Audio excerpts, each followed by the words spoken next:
大家好，我是阿强。大家好，我是 Luke，你知道吗？上个月张国荣先生的生前挚爱唐鹤德，人称糖糖，陷入了一场舆论的风波，而且呢还上了中国大陆的热搜。哦，原因是什么呢？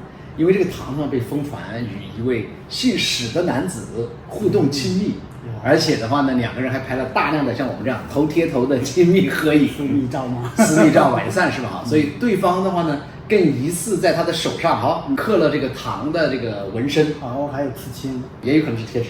这个史先生有时候呢会带孩子入住唐先生的家，那这样的话，糖糖有时候也会被拍到说跟这个史先生一起照顾小朋友。虽然张国荣先生离世了20多年，对吧？是的。但是他有大量的粉丝啊，所以他的粉丝人称荣粉或者叫荣迷。那这些荣迷们看到这些照片以后的话呢，就感到非常的生气，然后他们就在网上大骂糖糖，说你这个人也太不地道了，对吧？因为你属于那种又当又立的，你一边在 ins 上面晒这些旧照装深情，一边呢你在跟另外一个男人好像都共同育儿了，看上去这个关系也不是1天2天了，反正就是各种传言满天飞真真假假的，越传越邪乎，然后呢就引起了网上的很大的讨论，成为热点事件啊，直接把唐鹤德糖糖骂上了热搜，以至于这个糖糖不得不发表声明，才平息了舆情。我们要聊这个事情啊，我们得回到20多年前了。为什么呢？因为那个时候在1990年代嘛，当时的香港风气未开好，而且大家的观念也是非常的保守，非主流的感情是存在争议的。是的，而且被视作异端，更何况像张国荣这样在香港娱乐圈的地位，那是巨星啊。对，是的啊，你就可以想象那个出柜的多难，对吧？如果你理解不了这个难度的话，我们可以这样讲吧，今年都已经是2024年了，整个中国大陆还没有一个娱乐圈的明星敢出柜的，所以你可以想一想，张国荣在1997年就能够做到公开出柜，是的，非常不容易啊。当时的香港的狗仔队，他们喜欢跟拍明星，对，是的啊。那么张国荣和糖糖有一天晚上回家下车的时候呢，两个人就一起拉手，就被后面跟拍的狗仔咔咔咔咔咔一顿猛拍，抓拍到了。这个时候呢，唐鹤德刚好回头看到了记者，看到记者以后的话呢，他因为担心迎来舆论的评论嘛，所以的话呢，本能的想把手呢从这个张国荣先生的里面抽出来，对吧？但是呢，张国荣呢，他可能也无所谓，他就使劲的把他手拽着，执意的要牵他手，所以两个人就牵着手在夜里面一路前行，爱拍拍去吧，很酷啊，对，非常的酷。你看这张照片啊，下面这张照片被称为世纪的牵手，那么这让我对张国荣感到了非常非常的敬意啊。对，因为他是一个很敢做的人，非常的敢做自己。是的，对的。那一年也因为这张照片嘛，这两位的话呢，被评为香港风吹打不散的情侣排行榜第1名哦。哇，后面都是异性恋情侣，反而大家都看好张国荣跟唐鹤德先生。所以你看到没有？就是说，如果你是一个非常敢做自己的话，你能够收获的那些评论都是好评。对，这些躲躲藏藏的人，你要想要掩饰的话，你才会变成一个丑闻一样的传播。对，是的。所以到了1997年的时候呢，张国荣开演唱会，开演唱会的时候呢，他就说啊，接下来我这首《月亮代表我的心》啊，要献给我的挚爱或者是我的这个好朋友，对，糖糖，也就等于就直接向世人宣告他与糖糖的关系了。我今天查资料的时候，你知道吗？我发现了一个很大的新闻。什么新闻呢？居然在央视的网站上，还报了这条新闻。你能想到吗？央视要吃我们同性恋的瓜。是的。所以张国荣他伟大的地方在哪里？他不仅仅在演艺事业上面是一个非常了不起的人，他还是一个社会活动家，对吧？他在27年前就敢公开表白，大大方方的让同性恋可以站在阳光下，所以这个就成为了我们华人世界推动同性恋平权的一个里程碑呀。是的。你想一想，当时还有谁敢啊？这么大的一个明星出柜，整个全民吧，但是要讨论好几天，相当于说进行了一个全面的公众的教育。香港的这同性恋的可见度蹭蹭蹭就拉上去了，提升的很快啊。对，因为大家都要讨论这个事情，对吧？对。所以那个时候的糖糖呢也很给力啊，因为曝光了以后的话呢，糖糖可能担心影响他的工作吧，所以他也就辞去了银行的工作，去帮助张国荣打理投资啊、理财呀、各种各样的事情。作为金融专业人士，也非常善于做这个事儿。是的。所以呢，在投资上呢，也帮这个张国荣或者他们俩一起吧，对，挣了很多钱。两个人，一个是大明星，一个是大帅哥，然后呢又这么的深情，是吧？成了深情的代名词，也成为香港的一个佳话。但是后来的话呢，张国荣就得了抑郁症，晚上经常睡不着觉，而且听说头发大把大把的掉。那么压力太大了，也许吧，而且要喝很多的药，有一些可能还是中药。张国荣嫌那个药很苦，就不想喝。然后唐鹤德表现出了他深情的一面哦，他就是自己先喝一口，然后像哄小孩一样哄张国荣说药不苦，乖。很温暖啊，很温情哦。对，这么说的吗？啊，我也是看新闻。当然，最后张国荣还是走了啊，在2003年的4月1号，他因为抑郁症病情发作的话呢，就从香港的东方文华酒店24楼健身中心跳下，毅然决然的吧离开了人世啊。所以一代传奇就画上了句号。他当年你知道多少岁？才46岁。对，是的，让人不敢相信，因为4月1号是这个愚人节。愚人节，也说到愚人节了。当天张国荣去世的时候呢，因为他的这个影响力很大嘛，我的手机上也收到了一条短信的新闻推送。当时我也在健身房里锻炼身体。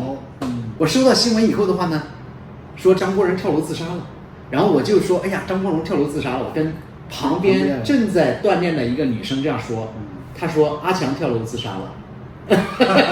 他根本不相信，开玩笑。对，他知道今天是愚人节。是的，因为那天是愚人节嘛，他以为我是开玩笑。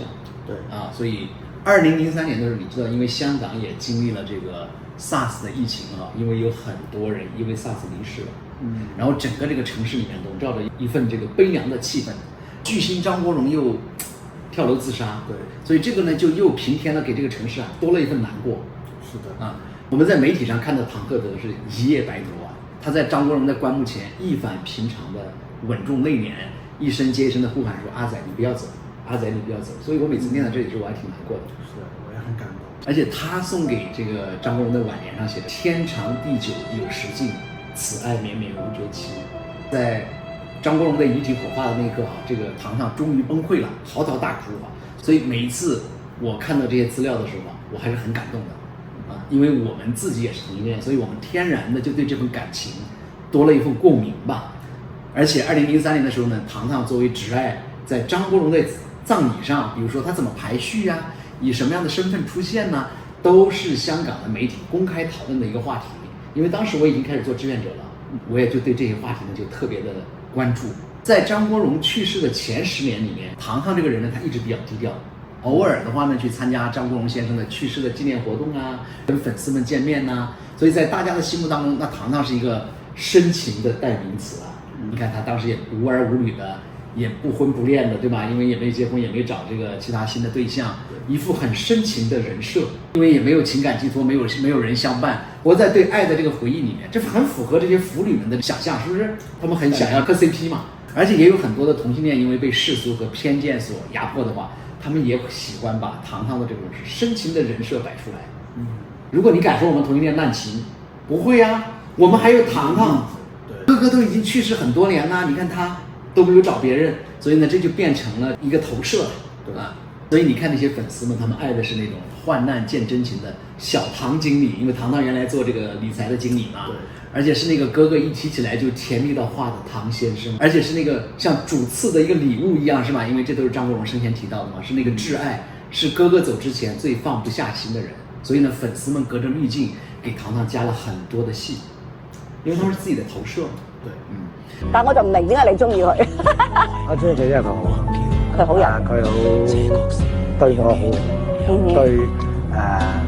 佢係一個好愛屋及烏嘅人。如果時間停留在2013年的話，那一切都是美好的。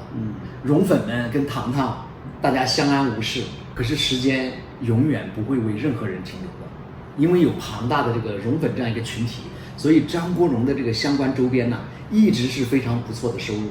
你知道嗎？張國榮去世之後，賣他的周邊，賣他的版權，有很好很好的收入。所以的話呢，香港有了解內情的朋友就跟我講說，張國榮生前的經紀人叫陳淑芬，他就拉上了唐唐一起呢，要更好的運作張國榮的周邊的這個價值。陳淑芬是誰呢？我不知道，她可是香港娛樂圈的大姐大。我現在講幾個名字，你聽一下，都如雷貫耳。她是張國榮、張學友、梅艷芳、張智霖、陳松伶，還有周華健、羅文等人的經紀人，厲害，都是他帶出來的藝人。所以呢，他搞生日派對就能夠去400多個娛樂圈的人。哇，就地地道道的大姐大。是的，如果要赚周边的钱的话呢，那你就得要保持热度。对，这样的话呢，你就需要人设的打造。所以唐鹤德呢，从2015年开始就开了一个 Instagram。刚开始的时候，这个账号是一个私密的账号，只有少数的荣迷呢开始关注了。到了2017年的时候呢，他开始发了一条说你在何地，开始上热搜了。因为这首歌的话呢，歌词非常的悲，而且又配上了张国荣的照片，就让很多人认为他念念不忘，所以呢就引起了很多人的讨论，就上了热搜嘛。他当时每一次出席公开活动的时候呢，总是跟张国荣生前的经纪人陈淑芬一起。那么唐鹤德呢就会更频繁的在他的 ins 上去发和张国荣先生的合照，比如说更亲密的合照啊，每年的4月1号啊，张国荣去世的日子呀，圣诞节啊或者春节啊这个节日啊，他都会发，尺度呢也显得越来越亲密，而且他会发一些视频，比如说我什么都不想要，我只想要你留下来，是不是很打动人？对，是的。这样下来，长期以往的话呢，唐鹤德先生就有点像被架到台上去了。他如果一旦到时间不更新他的 ins 的话呢，粉丝们就去评论区干什么？催更。哦，是的。而且呢，总是会强调说要放合照哦，你要放跟哥哥的合照。没有他的粉丝吗？大家怀念的是张国荣，所以这些形成了一种我认为不是那么健康的一种关系。所以呢，老唐每次发文，那个荣迷们呢就会解读，解读完了以后呢就会自我感动，然后就再去催他发 ins， 他就感觉到了荣迷对他的期待嘛。这样的话呢，他的心意表达就更加的夸张，有可能哈。然后这样一直的循环，直到今年7月份泡沫破了。杜克，你能想象到吗？作为一个离世的明星的素人伴侣，你知道这个唐唐在 ins 上有多少粉丝吗？我不知道有多少，超过40万的粉丝。哇哦，那可是大 V 了啊！所以人家现在是有影响力的人啊。对，他也应该有自己的粉丝吧？唐粉，对。所以据说现在唐唐是全香港点赞量最高的 ins 账号了。哇哦，那厉害呀！有的明星比他的粉丝多，但是点赞量，唐唐是香港第1名。哦，厉害吧？厉害。所以一句话啊，今天的唐唐已经成为流量本量了。他发一条 ins 的话就能上热搜，而且他再也不是躲在张国荣身后的那个小唐啊。但是你知道，作为一个有7情6欲的人，我觉得唐唐也需要交朋友。是的，他也需要找有爱的人。当然了啊，这是人之常情。对，每个人都一样。所以呢，他确实也这样做了。这个时候史先生出场，这个史先生就是唐唐交往的对象。这位史先生呢是一位来自中国成都，他曾经呢在法国的企业里面工作过，又回到中国创业，最后呢又移居香港的一位年轻人吧，生于86年，所以比唐唐年轻了差不多30岁吧。已经是老唐和小史的故事。对。据了解情况的朋友介绍说呢，唐唐和这位史先生认识至少已经有8年了。在这个期间的话呢，两个人就断断续续的交往着。当时这个史先生呢还在法国，并且呢在他们交往的期间，史先生也代孕了2个孩子。前几年呢，因为生意受到了一些影响，这位史先生就搬到了香港继续创业，他在做一个化妆品的品牌。所以客观上讲的话呢，这个史先生也算得上是一位励志青年，是吧？对，也是非常有事业心的。可是，在这些荣粉看来啊，在他们眼里啊，没有人可以跟张国荣相比。任何人荣粉们看来，在他们带着情绪的角度里面，那这个史先生就一文不值了。总之就是在荣粉们看来，这个史先生，你有什么资格跟我们哥哥相比呢？当然，这样的这个表述呢，也带着情绪哈，也有点离谱了。对这个史先生来讲也是不公平的。因为史先生的全家呢，后面就搬到香港了嘛，所以他的妈妈呀，还有他的妹妹呀，我听说啊，也跟着去了香港帮他照顾孩子，因为他有2个孩子嘛，所以都需要家人帮照顾。所以荣粉们看到这个唐先生跟史先生一家经常在一起的这个照片呐，一起去旅游的照片呐，还有唐唐抱孩子的照片呢，都是他们在交往期间产生的。那么问题出在哪里呢？因为史先生的妹妹喜欢在媒体上发一些照片或者视频，而这里面的话就有唐唐的身影，那就露馅了。对，所以这些荣粉们就看到了，所以你这不是明显摆着吗？你这个唐先生，你搞什么搞，对吧？你去跟一个男人那么亲密的照片，还给人家照顾小孩，那你一边在 ins 上秀深情，你一边已经在跟人家史先生交往了，而且你还在帮另外一家人照顾小孩呢，你这算什么呀？在粉丝们的眼里面，那这就有点过了，是吧？你这属于表里不一，对不对？你一边跟一个年轻的帅哥谈情说爱，你又在 ins 上发照片秀过去跟哥哥在一起的恩爱，你这算什么？你不是把我们蓉粉当成冤大头吗？用你的假人设、假深情，你想让我们去消费吗？那么在一些蓉粉们觉得哈，这就跟早上说，哎呀，我真的爱你爱的要死，晚上其实发现你的这个伴侣啊已经出轨很多年了。我的比方是说，知道了之后所产生的这种震撼的这种感觉是一样的。有蓉迷就这样写说，唐鹤德，你一边在 ins 上发完跟哥哥的合照，说祝我们大家圣诞快乐，然后呢，你转回头又去喂小孩，给新欢一家发礼物，然后你头一天跟朋友聚餐，喝了小酒，然后感慨地说 What a lovely night with my boyfriend。第二天你又在 ins 上说今天是复活节，真的吗？他说每当你这个时候，你想一想每一个在 ins 上感动到心痛、祝福你的这些蓉迷们，每一个人看到你这些两者之间的反差的时候，觉得我们每一个人都像小丑一样，因为被你爽了呀，对吧？所以要说感觉的话，对一些蓉迷来讲、蓉粉来讲的话，就两个字：被骗。是的。但这个糖糖跟史先生一家的照片曝光了以后啊，很快这个事就在各种论坛里面热烈的讨论起来了，开始发酵了。有什么比八卦更吸引人讨论的？没有。所以那些骂糖糖的、骂史先生的，最后都有点接近网暴了。有的蓉迷就说，不是我不理解你，也不是我逼着你糖糖从一而终，我就是单纯的讨厌你。你看看很愤怒是吧？我也不是要阻止你唐鹤德寻找新生活，我也知道你曾经非常真切的怀念了哥哥10几年，这足够证明你当初是真爱过的。但是呢，你本来可以把一件光明磊落的能够获得大众祝福的一个爱情事情搞得窝窝囊囊的、遮遮掩掩的。因为这个舆情以后呢，他就写了一段话声明嘛，他在声明里面把这个从2017年就开始的这段感情用了一句话叫 low commit friend， 我们没有什么承诺的一个朋友，什么意思？对，那你们是开放式关系吗？